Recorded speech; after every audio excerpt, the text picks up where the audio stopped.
നിങ്ങൾക്ക് രക്ഷപ്പെടാൻ പറ്റണം മുജീബേ, ഞങ്ങൾ ചുറ്റുമുണ്ട്. നീ ഓട് വിളിച്ചിട്ട് കാര്യമില്ല മുജീബേ. മുജീബേ മുജീബേ വന്നോ വന്നോ വന്നോ മുജീബേ, ഇറങ്ങിക്കോ വെറുതെ. ഇതിന് ചുറ്റും ഞങ്ങളുണ്ട്, പിന്നെ നീ എന്താക്കുന്നതിന് വന്ന്?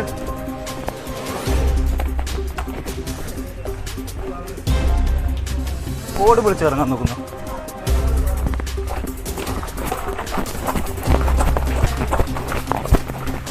ഓ ആ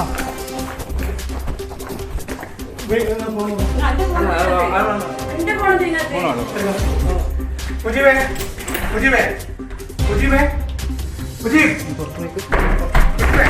ഒരു പാരെടുത്ത് മുജീബേ. വാതിലേശം പൊളിഞ്ഞു, വാതിലേശം പൊളിഞ്ഞു. മുജീബേ മുജീബേ മുജീബ് മുജീബേ സാറേ വാതിൽ പൊളിക്കല്ലേ സാറേ, പ്ലീസ് പ്ലീസ് വാതിൽ പൊളിക്കല്ലേ സാറേ, വാതിൽ പൊളിക്കല്ലേ സാറേ. എന്തിനാ സാർ വാതിൽ പൊളിക്കുന്നത്? സാറേ വാതിൽ പൊളിക്കുന്നത്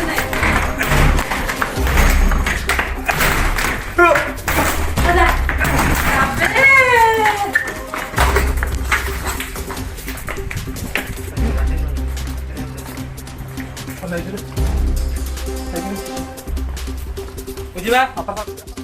സ്പോട്ട് ലൈവിലേക്ക് വീണ്ടും. കോഴിക്കോട് പേരാമ്പ്രയിൽ മോഷണത്തിനിടെ യുവതിയെ കൊലപ്പെടുത്തിയ കേസിലെ പ്രതി മുജീബ് റഹ്മാനെ വീട് വളഞ്ഞ് പോലീസ് പിടികൂടിയ ദൃശ്യങ്ങളാണ് ഇപ്പോൾ കണ്ടത്.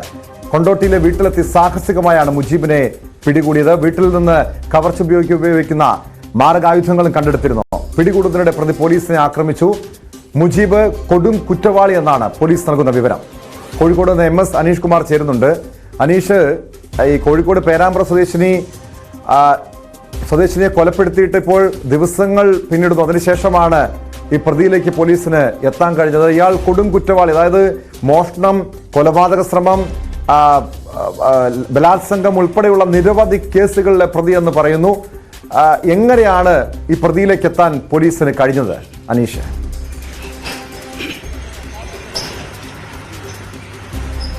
ടോം, ഈ സംഭവം നടന്നിട്ട് അതായത് അനുവിനെ കാണാതായിട്ട് ഇന്ന് കൃത്യം ഒരാഴ്ച പിന്നിടുകയാണ്. നാളെ അനുവിൻ്റെ മൃതശരീരം കിട്ടിയിട്ട് ഒരാഴ്ചയിലേക്ക് കാര്യങ്ങൾ കിടക്കുന്നു. എന്തായാലും ഈ ഒരാഴ്ചക്കിടയിൽ പ്രതിയിലേക്ക് കൃത്യമായി എത്താൻ കഴിഞ്ഞു എന്നത് പോലീസിന് അഭിമാനാർഹമായ ഒരു നേട്ടം തന്നെയെന്ന് വേണമെങ്കിൽ നമുക്ക് ഈ ഘട്ടത്തിൽ പറയാം. കാരണം കൃത്യമായൊരു തുമ്പുകളില്ലാതെ അല്ലെങ്കിൽ ആരാണ് ഈ കൃത്യം ചെയ്തത് എന്നതിനെക്കുറിച്ചോ അല്ലെങ്കിൽ ഇയാൾ ബൈക്കിൽ പോകുമ്പോൾ ബൈക്കിൽ സഞ്ചരിച്ചത് ഇയാളാണെന്നോ ഒരു കൃത്യമായ വിവരം ലഭ്യമല്ലാത്ത ഒരു സാഹചര്യം ഉണ്ടായിരുന്നു. എന്തായാലും നമുക്ക് ആദ്യം മുതൽ തന്നെ ഈ കേസ് പരിശോധിച്ചാൽ കഴിഞ്ഞ തിങ്കളാഴ്ച രാവിലെയാണ് ഭർത്താവിനെ ആശുപത്രിയിൽ കൊണ്ടുപോകാനായി അനു വീട്ടിൽ നിന്നും പുറപ്പെടുന്നത്. അതിനുശേഷം ഉച്ചയായിട്ടും ഭർത്താവിൻ്റെ അടുത്തേക്ക് അനു എത്താത്ത സാഹചര്യം.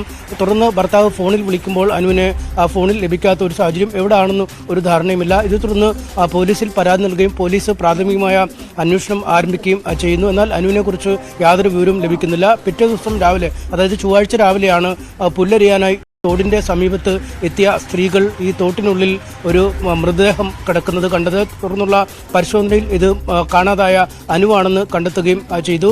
ഇതേ തുടർന്ന് പോലീസ് വിശദമായ പരിശോധനകൾ നടത്തിയെങ്കിലും യാതൊരു തുമ്പും യാതൊരു തെളിവിൻ്റെ തരിമ്പും ആ പ്രദേശത്ത് അവശേഷിച്ചിരുന്നില്ല.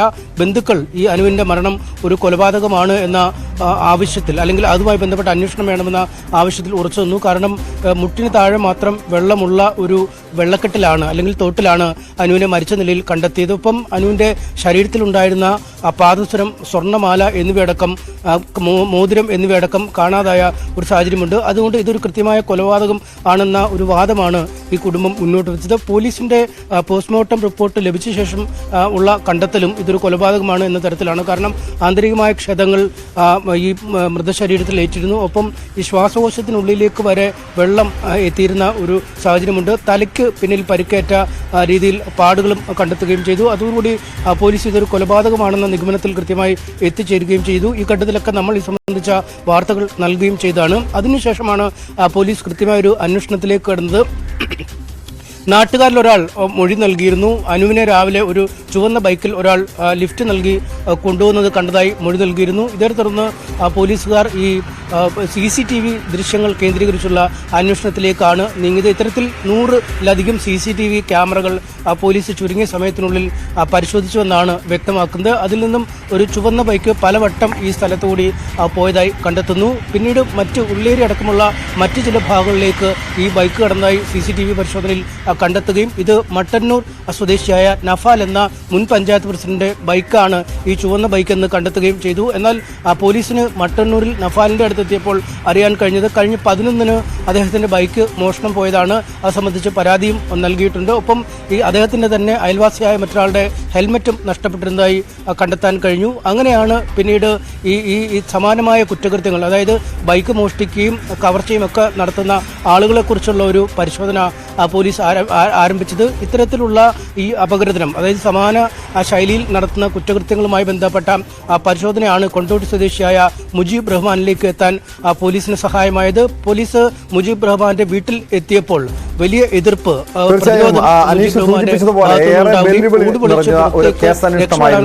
കാരണം ഈ പ്രതിയിലേക്ക് എത്തണമെങ്കിൽ അതിനാകെ തുമ്പുണ്ടായിരുന്നത് ആ ചുവന്ന ബൈക്ക് മാത്രമാണ്. അതിനുശേഷം 100-ലധികം ബൈക്കുകൾ പരിശോധിക്കുന്നു, CCTVകൾ പരിശോധിക്കുന്നു. അത് മോഷ്ടിച്ച ബൈക്കാണെന്ന് മനസ്സിലാക്കുന്നു. ഇത് ഈ മുജീബ് റഹ്മാൻ എന്ന കൊടും കുറ്റവാളിയിലേക്ക് അന്വേഷണം എത്തുമ്പോൾ പോലീസിനെ സംബന്ധിച്ച് മറ്റെന്തെങ്കിലും അതിനു മുൻപ് എന്തെങ്കിലും സൂചനകൾ ഉണ്ടായിരുന്നു? മോഷണത്തിനിടെ നടന്ന ഒരു കൊലപാതകമാണ് എന്ന് പോലീസിന് ഉറപ്പിക്കാവുന്ന രീതിയിൽ എന്തെങ്കിലും സൂചനകൾ ഉണ്ടായിരുന്നോ? ഈ പ്രതിയുടെ ചോദ്യം ചെയ്യലിനും ആ രീതിയിൽ മാത്രമാണ്, അതായത് മോഷണ ശ്രമത്തിനിടെ ഒരു ബലപ്രയോഗത്തിനിടെ നടന്ന ഒരു കൊലപാതകമായി മാത്രമാണോ പോലീസ് ഇപ്പോഴും ഇതിനെ കാണുന്നതോ ഈ സംഭവത്തിന് പിന്നിൽ മറ്റെന്തെങ്കിലും ഉണ്ടോ? ഇത് സാധാരണ ഈ മുജീബ് റഹ്മാൻ ഇതേ രീതിയിൽ വലിയ കവർച്ചകളും മോഷണമൊക്കെ നടത്തിയിട്ടുള്ള വ്യക്തിയാണ്. ഇതേ രീതിയിൽ ഒരു ആളുകളെ ആക്രമിക്കുന്ന അല്ലെങ്കിൽ കൊലപ്പെടുത്തുന്ന ഒരു സ്വഭാവം, ഒരു പ്രകൃതക്കാരനാണോ, ഒരു കൊടും ക്രിമിനലാണോ ഈ മുജീബ്? അനീഷ്,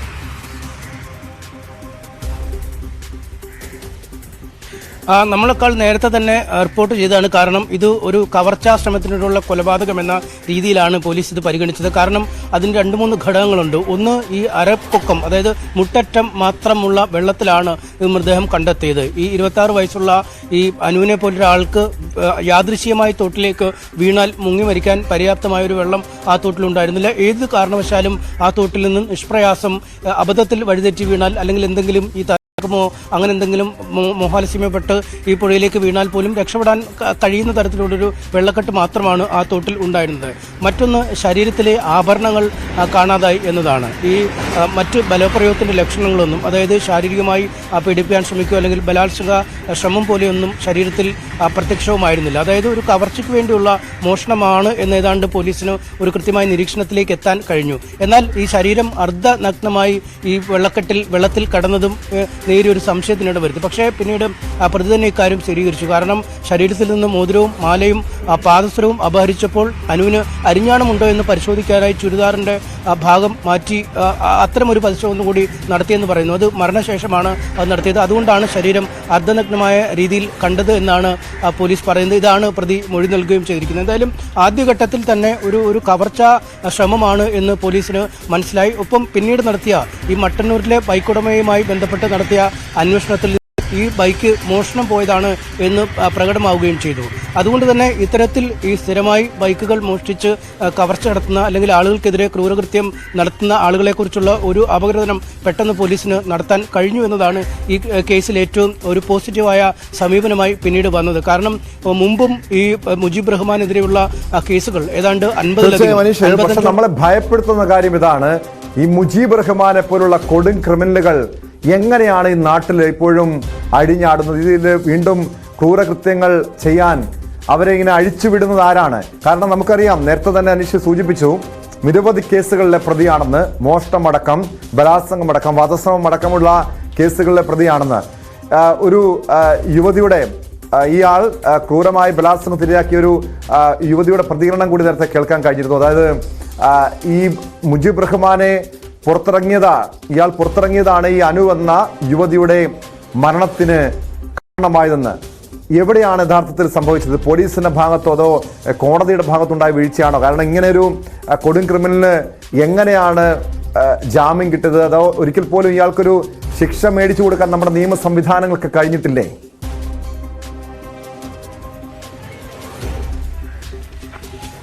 അതിൽ കൃത്യമായും ആരുടെ പക്ഷത്ത് നിൽക്കണം അല്ലെങ്കിൽ ആരെ പ്രതിക്കൂട്ടിലാക്കണം എന്നത് സംബന്ധിച്ച് നമുക്കിപ്പോഴും പറയാൻ കഴിയാത്ത ഒരു സാഹചര്യമാണ്. കാരണം നമ്മുടെ നിയമ സംവിധാനങ്ങൾ അങ്ങേയറ്റം പഴുതുകളുള്ളതാണ്. ഒപ്പം ഈ മാധ്യമ ശ്രദ്ധയോ അല്ലെങ്കിൽ മറ്റു വലിയ കാര്യങ്ങളോ ഒന്നുമില്ലാത്ത കേസുകൾ അനന്തമായി നീളുന്ന ഒരു സാഹചര്യമുണ്ട്. ഒരു കേസ് ഒരു വട്ടം വിളിച്ചാൽ പിന്നെ 6-7 മാസം കഴിഞ്ഞായിരിക്കും അടുത്ത തവണ ആ കേസ് വിളിക്കുക, അല്ലെങ്കിൽ പിന്നെ 1-2 വർഷം കഴിഞ്ഞായിരിക്കും അടുത്ത ഹിയറിംഗ് വരിക.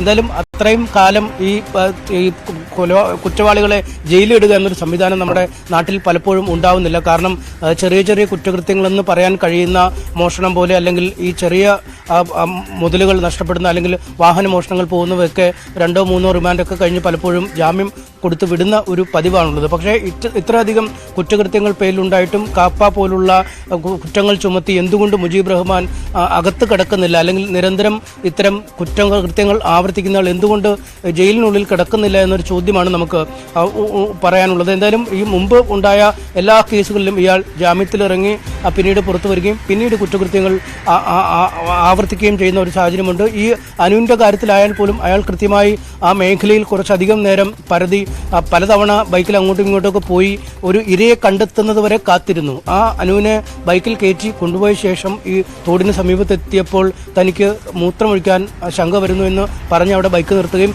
അയാൾ ഒരു വശത്തേക്ക് പോകുന്നു. അപ്പോൾ മറുവശത്ത് ഒരു പുരുഷൻ ഇത്തരത്തിലൊരു പ്രാഥമിക കൃത്യം നിർവഹിക്കാൻ വേണ്ടി നിൽക്കുന്നു എന്ന് പറയുമ്പോൾ ഈ സ്ത്രീ പുറംതിരിഞ്ഞാവും നിൽക്കുക. എന്തായാലും ആ പുറംതിരിഞ്ഞ് നിൽക്കുന്ന സാഹചര്യം തന്നെയാണ് ആ പ്രതി ഉപയോഗിക്കുകയും മാല വലിച്ചെടുക്കാൻ പെട്ടെന്ന് ശ്രമിക്കുകയും ഈ പ്രതിരോധം അനുവിൻ്റെ ഭാഗത്തു നിന്നുണ്ടാവുകയും പ്രതിരോധിച്ചപ്പോൾ അനുവിനെ തലക്കടിച്ച് വീഴ്ത്തുകയും പിന്നീട് യാതൊരു കൂസലുമില്ലാതെ ഒരു മനുഷ്യത്വത്തിൻ്റെ ഒരു തരി പോലും ഒരു കണിക പോലും തൊട്ടു തീണ്ടാത്ത ഇയാൾ ആ യുവതിയെ തോട്ടിലേക്ക് തള്ളിയിട്ട് കൊല്ലുകയും വെള്ളത്തിൽ മുക്കിപ്പിടിച്ച് മരിക്കുവോളം ശ്വാസം മുട്ടിക്കുകയും ചെയ്തു. അതിനുശേഷം യാതൊരു കൂസലുമില്ലാതെ ശരീരത്തിൽ നിന്ന് സ്വർണ്ണാഭരണങ്ങൾ കവർന്നെടുത്ത് പുറത്തേക്ക് വരികയും ചെയ്യുന്നു. 10 മിനിറ്റ് മാത്രമാണ് ഇത്രയും കാര്യങ്ങൾക്ക് വേണ്ടി വന്നത് എന്നാണ് ഇയാൾ പോലീസിനോട് പറയുന്നത്. അയാൾ എത്രമാത്രം ഇക്കാര്യത്തിൽ ഒരു പരിചയമുള്ള ആളാണ്, എത്രയധികം ആളുകളെ ഇങ്ങനെ ഇയാൾ ഉപയോഗിച്ചിട്ടുണ്ടാവും. ഈ വന്ന കേസുകൾ കുറേയുണ്ട്, ഇനി വരാത്ത ഇത്തരം കേസുകളുണ്ടോ എന്ന് പോലും നമുക്കറിയാൻ പറ്റില്ല. പലപ്പോഴും ഈ വയോധികമാരുടെയും ഒക്കെ ഈ ബൈക്കിൽ പോയി പെട്ടെന്ന് മാല പൊട്ടിച്ചോടുന്ന കേസുകളൊക്കെ കാണാം. അതിലൊക്കെ പലപ്പോഴും CCTV ദൃശ്യങ്ങളോ കൃത്യമായൊരു തുടരന്വേഷണമോ ഒന്നും പോലും ഉണ്ടാവാൻ സാധ്യതയില്ല. മിന്നായം പോലെ മറഞ്ഞു നീങ്ങുന്ന ഒരാളെ ഈ വയോധികർക്ക് പോലും തിരിച്ചറിയാൻ കഴിയാത്ത സാഹചര്യമുണ്ട്. അതുകൊണ്ട് ഇയാളുടെ പേരിൽ രേഖപ്പെട്ട കേസുകൾ ഇത്രയുമാണ്. ഇനി രേഖപ്പെടാത്ത എത്ര കേസുകളുണ്ട് എന്ന് നമുക്കറിയാൻ കഴിയില്ല. പക്ഷേ ഇത്തരം കാര്യങ്ങളിൽ ഏർപ്പെടുമ്പോഴും ഇതുപോലെ അതീവ ഗൗരവമുള്ള അല്ലെങ്കിൽ ഒരാളുടെ ജീവൻ നഷ്ടമാകുന്ന ഒരു സാഹചര്യത്തിൽ മാത്രമാണല്ലോ ഇതിനെക്കുറിച്ചുള്ള ചർച്ചകൾ ഉയർന്നു വരുന്നത് എന്നതാണ് ഏറെ സങ്കടകരം. കേട്ടോ,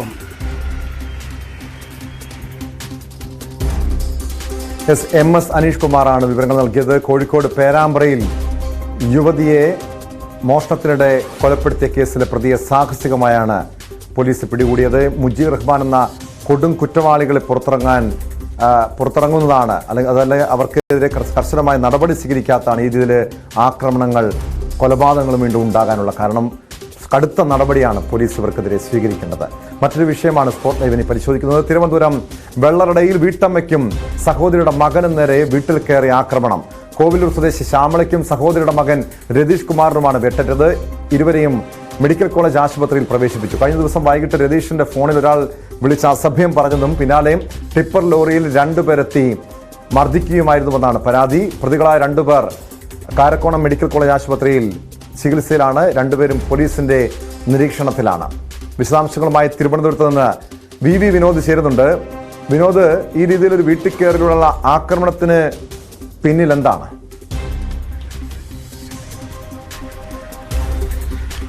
ടോം, ഈ സുഹൃത്തുക്കൾ തമ്മിലുള്ള തർക്കമാണ് ഇത്തരമൊരു പ്രശ്നത്തിലേക്ക് നയിച്ചതെന്ന വിവരമാണ് പോലീസ് നൽകുന്നത്. എങ്കിൽ തന്നെയും ഒരു വീട് കയറി ആക്രമിക്കുക, അവിടെ സ്ത്രീകൾ ഉൾപ്പെടെ ഉണ്ടായിരുന്നു. അതിനെതിരെയാണ് ഇപ്പോൾ നടപടി ഉണ്ടായിരിക്കുന്നത്. പോലീസ് അത് സംബന്ധിച്ച കേസുകൾ ചാർജ് ചെയ്യുകയും ചെയ്തിട്ടുണ്ട്. വെള്ളറട സ്വദേശി ശ്യാമളയുടെ അനന്തരവൻ രതീഷ്, ഈ 2 പേർക്കുമാണ് മർദ്ദനമേറ്റത്. ക്രൂരമായ മർദ്ദനമാണ് ഇരുവർക്കും നേരെ ഉണ്ടായതെന്ന വിവരങ്ങൾ, അതോടൊപ്പം തന്നെ ദൃശ്യങ്ങളും നമുക്ക് ലഭിച്ചിട്ടുണ്ട്. ഇവരുടെ തലയ്ക്കുൾപ്പെടെ ശ്യാമളയുടെ തലയ്ക്കുൾപ്പെടെയാണ് മർദ്ദനമേറ്റത്. ലോറിയിലും ഇരുചക്ര വാഹനത്തിലുമായാണ് പ്രതികൾ ഈ വീട്ടിലേക്ക് എത്തുന്നത്. അതിനുശേഷം ഇവരെ മർദ്ദിക്കുകയായിരുന്നു എന്നാണ് പരാതി. രണ്ടുപേരും ആശുപത്രിയിൽ ചികിത്സയിൽ തുടരുന്നു. കൂടുതൽ ചികിത്സ വേണമെന്ന നിർദ്ദേശം ഡോക്ടർമാർ നൽകിയിട്ടുണ്ട്. ഈ സുഹൃത്തുക്കൾ തമ്മിലുള്ള തർക്കം, അത് വ്യക്തിപരമായ ചില ബന്ധങ്ങളിലെ തർക്കമാണ് ഇത്തരത്തിലുള്ള പ്രശ്നത്തിലേക്ക് വഴിതെളിച്ചതെന്നാണ് മനസ്സിലാകുന്നത്. നേരത്തെ തന്നെ ഇവർ തമ്മിലുള്ള ചില സാമ്പത്തിക ഇടപാടുകൾ ഉണ്ടായിരുന്നു, സൗഹൃദമായിരുന്നു. ഈ ആക്രമണം ലക്ഷ്യമിട്ടത് രതീഷ് കുമാറിനെയാണോ? പക്ഷെ അങ്ങനെയെങ്കിൽ ഈ ശ്യാമള, അതായത് രതീഷിന്റെ അമ്മയുടെ സഹോദരി ശ്യാമളയ്ക്ക് നേരെയുള്ള ആക്രമണത്തിന് കാരണം എന്താണ്? ഈ രീതിയിൽ തടയാൻ ശ്രമിച്ചപ്പോഴാണോ അവർക്ക് മർദ്ദനമേറ്റത്? രതീഷിനെയാണ് ലക്ഷ്യം വെച്ചതെന്നാണ് മനസ്സിലാക്കുന്നത്. രതീഷിന് നേരത്തെ തന്നെ ഒരു ഫോൺ കോൾ വന്നിരുന്നു. ഈ ഫോൺ വിളിച്ച ആളും രതീഷും തമ്മിൽ ചില തർക്കമുണ്ടായിരുന്നു എന്ന വിവരങ്ങൾ പോലീസിൽ നിന്ന് ലഭിക്കുന്നുണ്ട്. അതോടൊപ്പം തന്നെ 2 പേർ ഇപ്പോൾ പോലീസ് കസ്റ്റഡിയിലുണ്ട്. അതായത് 4 പേരാണ് അക്രമത്തിനെത്തിയത്. ലോറിയിലും ഇരുചക്ര വാഹനത്തിലുമായി എത്തിയെന്നാണ് മൊഴി ലഭിച്ചിട്ടുള്ളത്. ഇതിൻ്റെ അടിസ്ഥാനത്തിൽ പോലീസ് പരിശോധനകൾ നടത്തുകയും CCTV ദൃശ്യങ്ങൾ ഉൾപ്പെടെ ശേഖരിക്കുകയും ആ പരിശോധനയുടെ അടിസ്ഥാനത്തിൽ ഈ വാഹനങ്ങളുടെ ഉടമകളെ കണ്ടെത്തുകയും അവരിൽ 2 പേരെ പിടികൂടുകയുമായിരുന്നു. ഇനിയും 2 പേർ പിടിയിലാകാനുണ്ട്. തീർച്ചയായും ഇത് വ്യക്തിബന്ധം ആ നിലയ്ക്ക് തന്നെയാണ്. ടോം സൂചിപ്പിച്ചതുപോലെ വ്യക്തിബന്ധത്തിൽ ഉണ്ടായ ഉലച്ചിൽ അത് തന്നെയാണ് ഈ തരത്തിലുള്ള തർക്കത്തിലേക്ക് പോയത്. ശ്യാമളയുമായി പ്രതികൾക്ക് മറ്റെന്തെങ്കിലും തർക്കമുണ്ടായിരുന്നില്ല. രതീഷ് ആ വീട്ടിലുണ്ടായിരുന്നു. അതിൻ്റെ ചുവട് പിടിച്ച് ആ വീട്ടിലേക്ക് വരികയും അവിടെ അക്രമം നടത്തുകയുമായിരുന്നു എന്നാണ് പോലീസ് നൽകുന്ന വിവരം. നാട്ടുകാരും ആ തരത്തിലുള്ള ചില വിവരങ്ങൾ നൽകുന്നുണ്ട്. പക്ഷേ അതൊക്കെയും നമുക്ക് സ്ഥിരീകരിക്കേണ്ടതുണ്ട്. എന്തായിരുന്നു ഇവർക്കിടയിൽ? സാമ്പത്തികമാണോ, അതിനപ്പുറത്തേക്ക് മറ്റ് ചില കാര്യങ്ങൾ ഉണ്ടായിരുന്നോ എന്നതടക്കമുള്ള കാര്യങ്ങൾ ഇനിയും പുറത്തു വരേണ്ടതുണ്ട്. ഇവർക്കിടയിൽ ഈ ദീർഘകാലം സൗഹൃദമുണ്ടായിരുന്ന ആളുകളാണ്. പക്ഷേ എന്തുകൊണ്ട് ഇങ്ങനെ ഒരു സംഘടനത്തിലേക്ക് പോയി, അല്ലെങ്കിൽ തർക്കത്തിലേക്ക് പോയി? ഇക്കാര്യങ്ങളൊക്കെയും പൂർണ്ണമായി പുറത്തു വരേണ്ടതുണ്ട്. ശ്യാമളയുമായി ഈ പ്രതികൾക്ക് മറ്റെന്തെങ്കിലും വ്യക്തിവൈരാഗ്യമോ സാമ്പത്തിക ഇടപാടുകളോ ഉണ്ടായിരുന്നതായ വിവരമില്ല. എങ്കിലും രതീഷ് ആ വീട്ടിലുണ്ടായിരുന്നത് കൊണ്ടാണ് ആക്രമിക്കാൻ എത്തിയതെന്ന് പറയുന്നു. ഫോൺ വിളിച്ച ആളും രതീഷുമായുള്ള തർക്കങ്ങൾ നേരത്തെ തന്നെ നിലനിന്നിരുന്നതാണ്. ഇതിന്റെ അടിസ്ഥാനത്തിൽ ഈ സംഘർഷമുണ്ടായി. ഈ വെള്ളറട പോലീസാണ് കേസ് അന്വേഷിക്കുന്നത്. പോലീസ് എന്താണ് ആക്രമിക്കാനുള്ള കാരണം സംബന്ധിച്ചൊരു വ്യക്തത ഇപ്പോഴുമുണ്ട്. ഇത് ഈ ആക്രമണത്തിനിരയായ രതീഷിൽ നിന്നോ ഇതുമായി ബന്ധപ്പെട്ട വിവരങ്ങൾ ലഭ്യമായിട്ടുണ്ടോ? മാത്രമല്ല, ഈ അക്രമികൾ, നിലവിൽ പോലീസിന്റെ നിരീക്ഷണത്തിലുള്ള പ്രതികൾ, അവർ ഒരു കൊടും കുറ്റവാളികൾ, അതായത് സ്ഥിരം ക്രിമിനലുകളോ മറ്റോ ആണോ വിനോദ്? ടോം, ഇതിൽ മറ്റ് ക്രിമിനൽ പശ്ചാത്തലം പ്രതികൾക്ക് ഉണ്ട് എന്ന കാര്യത്തിൽ ഇതുവരെയും അങ്ങനെ ഒരു സ്ഥിരീകരണം വന്നിട്ടില്ല. കാരണം ഇവർ എല്ലാവരും സുഹൃത്തുക്കളായിരുന്നു. പിന്നീട് ഈ വ്യക്തിബന്ധം, ഇവർക്കിടയിലെ വ്യക്തിബന്ധത്തിൽ ചില തർക്കങ്ങൾ ഉണ്ടായി. അതുതന്നെയാണ് ഈ അക്രമത്തിലേക്ക് കലാശിച്ചതെന്നാണ് പോലീസ് പറയുന്നത്. സാമ്പത്തിക ഇടപാടുകൾ ഉണ്ടായിരുന്നു. എന്നാൽ സാമ്പത്തിക തർക്കമല്ല അടിസ്ഥാനപരമായി ഈ കേസിന് ഇടയാക്കിയതെന്ന വിവരവും നമുക്ക് ലഭിക്കുന്നുണ്ട്. ശ്യാമളയുമായി പ്രതികൾക്ക് ബന്ധമില്ല. രതീഷ് ആ വീട്ടിലുണ്ടായിരുന്നു. ശ്യാമളയുടെ അനന്തരവനാണ്. രതീഷിനെ തിരക്കിയാണ് ഇവർ എത്തുന്നത്. രഞ്ജിത്ത്, രാജേഷ് എന്ന് 2 പേരാണ് ഇപ്പോൾ പിടിയിലായിട്ടുള്ളത്. ഇനി 2 പേർ കൂടി പോലീസിന്റെ പിടിയിലാകേണ്ടതുണ്ട്. ചില സൗഹൃദങ്ങളുമായി ബന്ധപ്പെട്ട വിഷയം ആണ് ഈ തർക്കത്തിനിടയാക്കിയതെന്ന ചില സൂചനകൾ, സ്ത്രീ പുരുഷ സൗഹൃദവുമായി ബന്ധപ്പെട്ട് ചില തർക്കങ്ങൾ ഇവർക്കിടയിൽ ഉണ്ടായി. അതിൻ്റെ അടിസ്ഥാനത്തിൽ ഇങ്ങനെ വീട് കയറി അക്രമമുണ്ടായി എന്ന നിലയ്ക്കുള്ള ചില വിവരങ്ങളാണ് നമുക്ക് ലഭിക്കുന്നത്. പക്ഷേ അക്കാര്യത്തിലൊക്കെയും സ്ഥിരീകരണം ഉണ്ടാകേണ്ടതുണ്ട്. സാമ്പത്തിക തർക്കങ്ങൾ ഇതിന് കാരണമായോ എന്ന് പരിശോധിക്കേണ്ടതുണ്ട്. ഏതായാലും വെള്ളറട പോലീസ് കേസെടുത്തിട്ടുണ്ട്. 4 പേർക്കെതിരെയാണ് കേസെടുത്തിട്ടുള്ളത്. ഇതിൽ 2 പേർ പിടിയിലായിട്ടുണ്ട്. ഈ പരിക്കേറ്റ ആളുകൾ ഇപ്പോൾ ചികിത്സയിലാണ്. അവർക്ക് കൂടുതൽ ചികിത്സ വേണമെന്ന വിവരം ഡോക്ടർമാർ നൽകുകയും ചെയ്യുന്നു. കേട്ടോ, വ്യക്തമാണ്. തിരുവനന്തപുരത്ത് നിന്ന് BV വിനോദാണ് വിവരങ്ങൾ നൽകിയത്. തിരുവനന്തപുരം വെള്ളറടയില് വീട്ടമ്മയെയും യുവാവിനെയും വീട്ടിൽ കയറി ആക്രമിച്ച സംഭവത്തിൽ 2 പേർ പോലീസിന്റെ കസ്റ്റഡിയിലാണ്. തിരുവനന്തപുരം കടക്കാവൂരിൽ ഗർഭിണിയായ 19-കാരി തൂങ്ങി മരിച്ച എന്നൊരു വാർത്ത കൂടി പുറത്തു വരുന്നുണ്ട്. ആ വാർത്ത വിശദമായി പരിശോധിക്കാം. ഇടവേള കഴിഞ്ഞു.